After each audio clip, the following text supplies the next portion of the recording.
How's it feel to be going around for a 17th NBL season?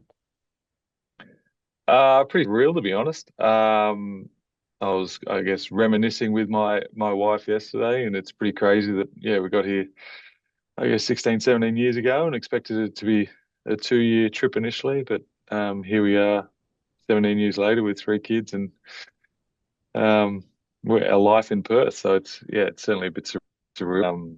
Great nevertheless. It feels like you're getting earlier and earlier with the decisions over the last couple of years as well. What made this such a quick decision this time around? It actually went pretty quick, to be honest. No, I think there was interest from both parties, which is always good. I still feel good physically and mentally, and I think that's the main part for me. I don't want to be playing when I don't feel like I can contribute on the court or off the court, and I still feel like I can play at a good level. I've never relied on athleticism, so I think that's probably something that works in my favor. So if I can continue to kind of positively affect the game. Well, in little spurts, but I still feel good, as I said, mentally and physically. So I thought it'd be a no-brainer if the club was interested. And especially, I guess, your contributions during the postseason as well, that must have felt good. I think you were averaging 14 minutes over that playoff series against Melbourne United and obviously hit that late three as well. Yeah,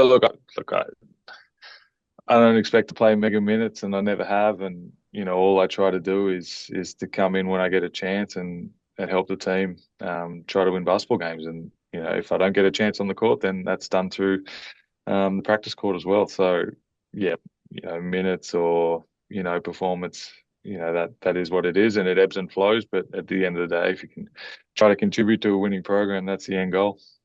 How do you reflect on the season as a whole now you've had, I guess a couple of weeks to digest? Yeah, look, obviously a really tough ending. I think that the tough thing about ending the season in the semi-final is it's it's so kind of unexpected, and you can't really you kind of go from your day-to-day planned out and weight and film and court sessions, and then after you lose the semi-final, it goes from 100 to zero real quick, and the commitment, at least on court, kind of dry up real quick. So it was confronting, and obviously you want to be competing for the championship. That's what you strive for every year. So disappointing, but I was proud of the way the guys in the club handled themselves throughout the year. I thought we did a great job, and you try to win them all, but you certainly can't. So I think it was a really good effort, and hopefully reload and go again next year. To come so close to a championship series and I guess show what the team can do, did that only fuel your desire to go around again? Uh yeah, look, you asked that, but then, say we were to win it, the question would be, do you want to win another one? So,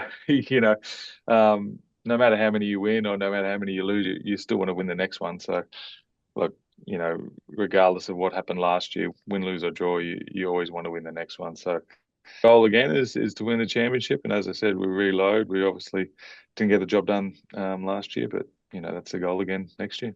And nice to have Do back for another 3 seasons as well. He's obviously, become that another leader as well in the program.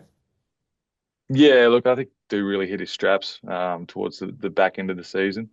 I think the first session he got here, I was amazed by his composure and his strength and his ability to stay, on balance despite using his strength. And you add that with the smarts, and you mentioned the leadership attributes as well. 3-year deal, that's great for a bit of stability for both him and the club. It's a great signing, and hopefully he can continue to grow. All right, perfect. Thanks, Jesse, and congratulations once again.